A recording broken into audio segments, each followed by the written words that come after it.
Guys, good morning. Lalo-lalo na po sa ating mga kapwa security personnel. Welcome back po sa aking munting channel. So, sa video ito mga 59, ang pag-uusapan naman po natin is regarding po ito sa dagdag sahod, no? Dito sa NCR, sa ating mga minimum wage earner. So, magandang balita po ito mga 59 dahil nga siyempre ay kahit papaano ay nagkaroon naman ulit tayo ng increase, no, sa ating minimum wage. So, siyempre kahit papaano ay malaking tulong ito, no, lalo-lalo sa ating pamilya. At ito mga 59 ang natatandaan kong pinakamalaking increase sa sahod natin, no.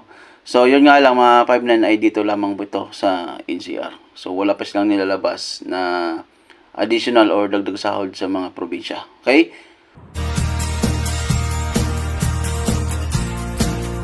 So yung mga 59 na siyempre kung bago ka lamang po sa aking munting channel, ito nga pala sa Robert CD Vlogs, nag-upload po tayo ng mga tutorial regarding sa paggawa ng report. At of course regarding po sa mga usapin patungkol sa ating trabaho bilang isang security personnel. Okay? So ngayon mga 59 ay pag-uusapan nga natin ang tungkol to sa dagdag sahod ng, na pinatupad ng DOLE. At ito po mga 59 ang pinakamalaking dagdag sahod, no, na naalala ko dito sa NCR. Okay? So, meron po tayong additional na 85 pesos kada araw na dagdag sahod sa ating mga minimum wage earner. Okay? So, masaya na sana ang mga 59 pero siyempre nalulungkot pa rin tayo kasi yung 85 pesos na binigay po nila ay hindi nila kumbaga ibibigay lahat, no? So, ang mag-start kasi mga 59 ang additional sa sahod natin is itong July 19, 2026. So, ang masaklap nga lang mga 59 ay ginawa pa tayong Bombay, no? Ng mga taga-DOLE dahil nga ang 85 pesos ay hindi nila ibibigay na buo. So, 60 pesos lamang po ang ibibigay nila starting ngayong July 19, 2026. So, 60 pesos.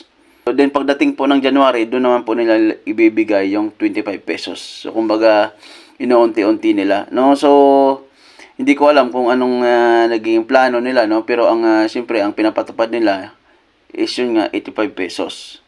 Pero, sa implementation, or sa pag-start ng pagtaas, ay hindi parehas. Kumbaga, hinati nga, or ginawa tayong hulugan.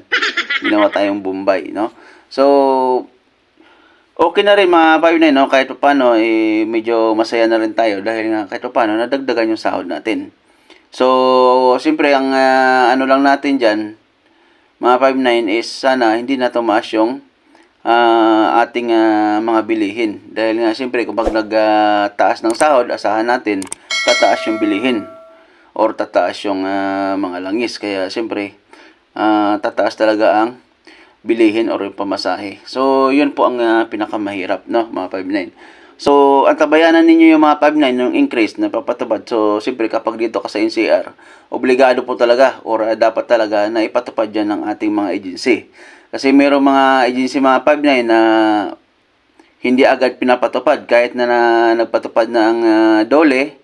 So, hindi pa rin nila pinapa-implement. Dahil nga, siyempre, may sariling interest din yung mga agency, no? Ang iba dyan, pinapatubo pa, no? So, ang iba dyan, kumbaga, iniipon muna nila para magkaroon ng interest.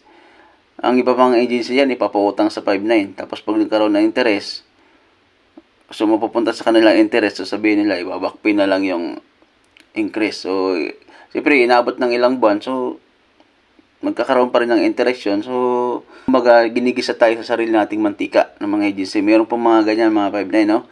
At mayroon pong mga agency na hanggang ngayon na hindi pa rin minimum. No?